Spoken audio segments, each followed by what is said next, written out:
Hello from the Virginia 5. It's time for another Shipyard vlog. And we're all very excited about this one because we're doing the last bit of work that the ship needs before she can be launched. So one of the big jobs here is the rebuilding of the rubrail. The rubrail, also called the sponson or the guard, is a sturdy piece of wood that sticks out the side of the ship to protect the hull. So it takes some pretty stout pieces of wood. There are 3 layers of Douglas fir that make up the rubrail. So we're getting a piece of wood out of storage onto a cart and taking it over to shape it.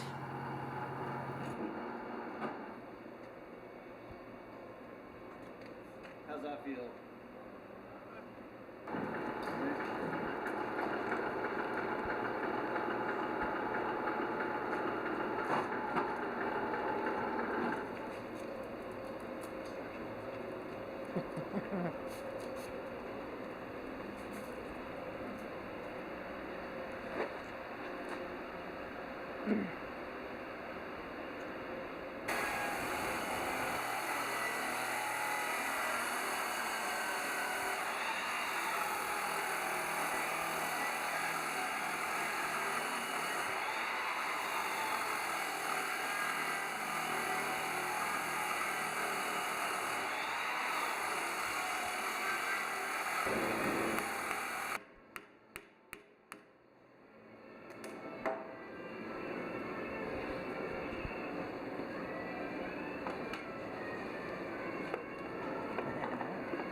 Once all of the rubrail pieces were complete, it's time to take them out to the ship.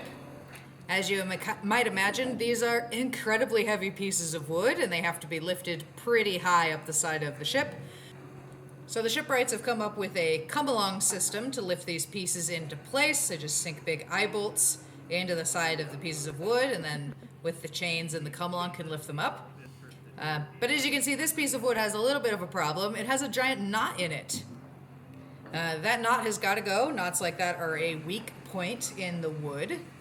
So the way that you get rid of a knot is to cut it out and shape an insert. So this is just a template for the router to follow. They cut out this piece of wood. Then an insert will be shaped and will be glued into place.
Put it in.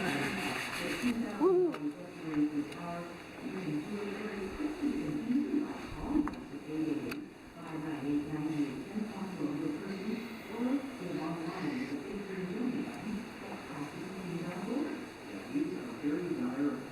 Probably enough, just spread it.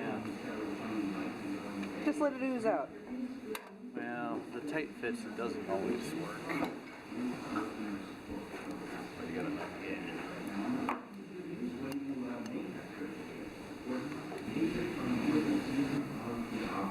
I would start in the back Okay. and kind of pound it down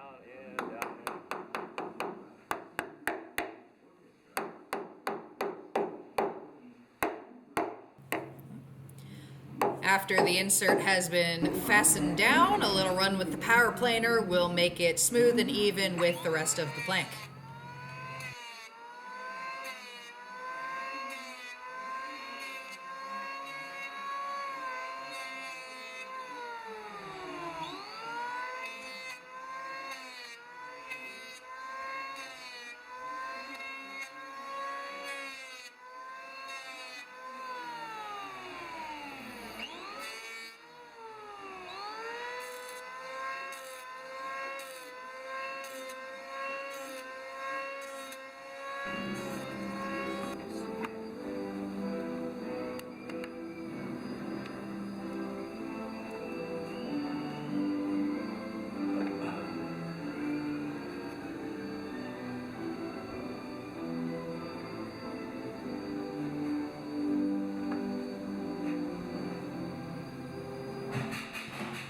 Once the plank is ready, up it goes to be lifted into place so it can be secured and leg bolted in.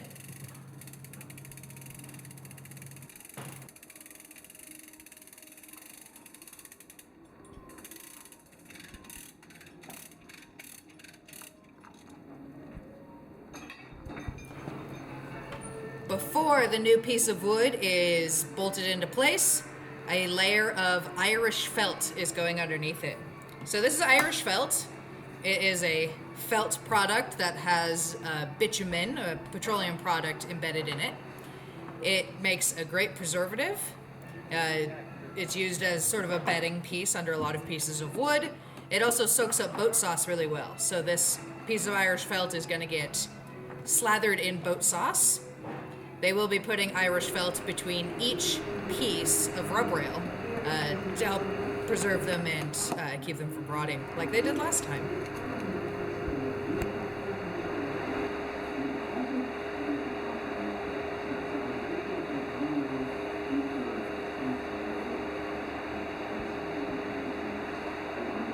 That always kind of amazes me, like on the.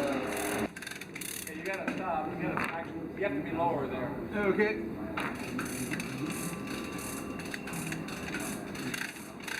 Okay, like that. Yeah.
It's arm day, Kent. Huh? It's arm day. Yeah, it was our day yesterday. We're going up to.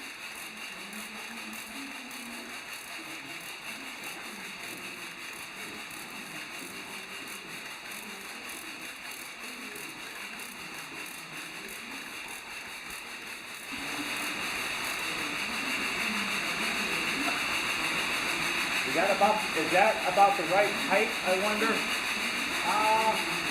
Can't tell on the height. Okay, I'll take a look here. The fit on top looks okay.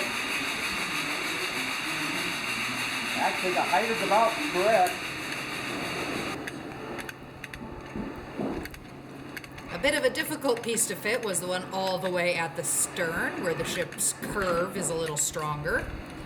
To pull this end of the plank in towards the ship, a bit of a system I had to come up with, and that's running a chain all the way to the other side of the shed and securing it and putting a come-along in it to force that piece of wood to bend around the stern of the ship correctly. You can see a pattern was made before the old Rubrail was ripped off, and that's great because now you can just trace the shape onto the new one.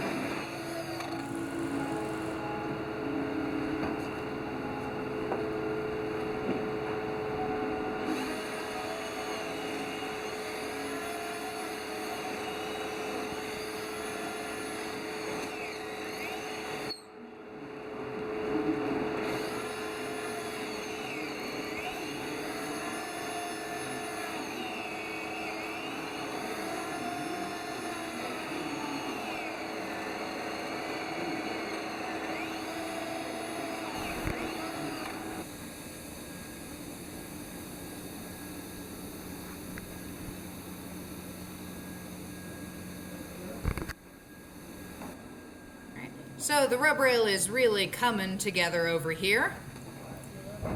The last little step is going to be putting on the outer sheathing. The very outside piece of wood is a thin layer of apatong, which is a tropical hardwood, very dense. And then on the outside of the apatong goes a band of steel. Those two will be placed on while the ship is in the water. So the Rubrail is there to protect the hull from rubbing against docks and pilings and things like that. When the Virginia 5 was built, she did not use fenders. She landed at tall piers. So this Rubrail would have spent all day rubbing up and down along the pilings of the piers, and again, protecting the hull from taking damage. We use fenders these days on the Virginia 5, but the Rubrail still takes some hits sometimes. I don't think we need to. Yeah, we're still kind of flush on the bottom there, so maybe we're okay.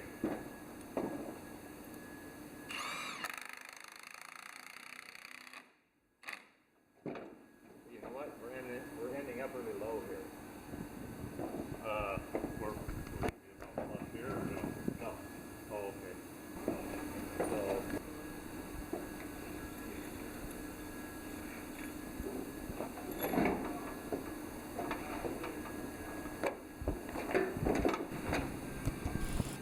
So there's some apatong sheathing at the very back of the boat, and then that curved black piece is actually a hard plastic because we couldn't get the apatong to bend that sharply. And the rest of it, again, will be done after the ship's launching while she is in the water.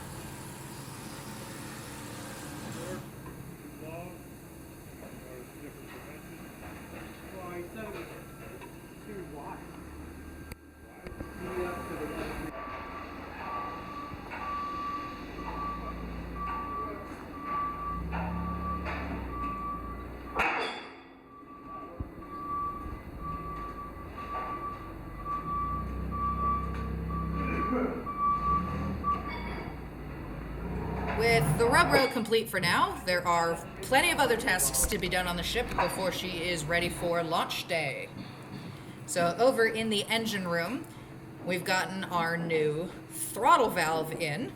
So this is the new throttle valve we just got into the ship. And we're going to be hydro testing it. So a hydro test is when you pump water into it up to its rated pressure and then see if it leaks. Doing this with water is safer than doing it with steam because if water squirts out of a weak spot, it's less likely to harm you than hot steam.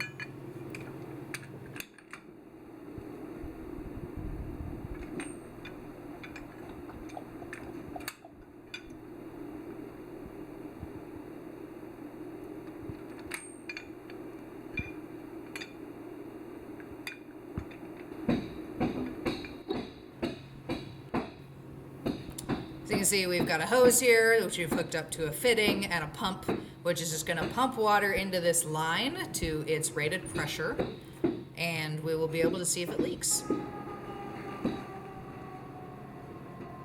In the stern of the ship, with the new fantail on, it is time to put the steering gear back together. So what they're smearing on here is a roofing compound, just sort of as a bedding compound to help protect both the deck and the wood piece that goes over this and keep water out of that junction. So the wood base gets put back on, then the steering hydraulics will get mounted onto them, and we'll test to make sure the steering still works. So here's the steering gear all reassembled. I couldn't help but paint and pinstripe it and make it look pretty because I thought it was boring. But with the steering gear back together, it means we can paint the back deck. So that's one of my jobs. So I'm going to use a paintbrush against the seams and in all the little corners and stuff because I'm going to be rolling it on. And the roller doesn't get into corners and edges too well. I don't really care about getting paint all over that black trim piece because I'm also going to be painting that too.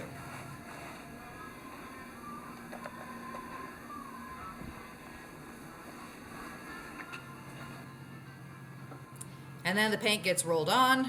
Don't judge my rolling technique. I'm trying to do this one-handed while holding the camera in my other hand. But with new wood down, that means reapplying the non-skid coating to this afterdeck. The afterdeck has a texture to keep people from slipping when it's wet. So I've got two different non-skid textures here. This is a smooth non-skid, which is just like a sand. I'm gonna just sort of sprinkle it on the wet paint, and then I will be rolling another layer on top of it to help seal all the little grains in place.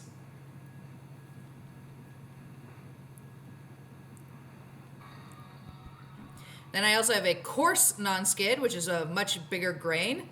I'm using this on the new planks because they don't have any form of non-skid coating on them, so getting a little more aggressive non-skid coating back there. And then, yeah, I just roll some new paint on and seal all that down. Once it dries, I'll do yet another coat on top of this.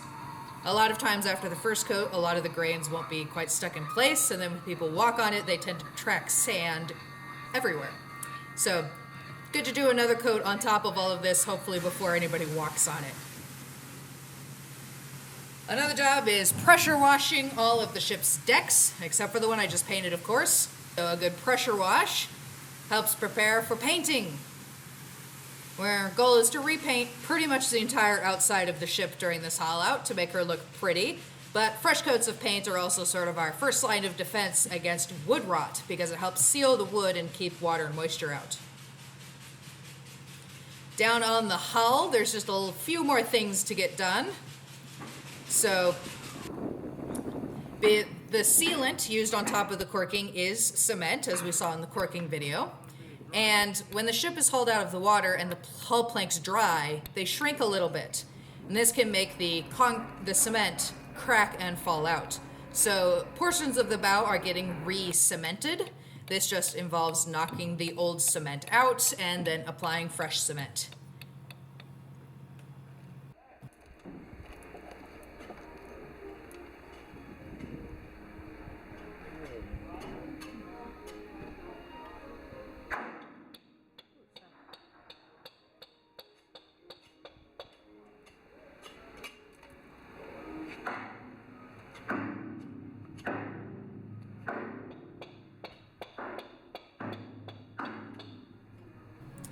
And of course the hull gets a lovely fresh coat of red paint and a nice coating of white paint as well. Very satisfying to peel all the tape off and see that nice sharp line. And the ship is just about ready to go. The hull has been painted. I've gone through and remarked all of our through hulls. Our through hulls are all numbered so they can be inspected. These can be inspected actually by a diver without hauling the ship out of the water, which helps save us a lot of money on haul outs. So, nice red hull, and then the white paint above, that's all been done. And then a little bit more painting, and as well as the Rubrail reconstruction will be done once the ship is launched. We are hoping that we will be launching the ship tomorrow. Big, exciting day. I'll have to tune back into the channel to watch the launching of the ship as she touches water for the first time in 5 months. But we think that she is looking stunning right now at 103 years old. There we go.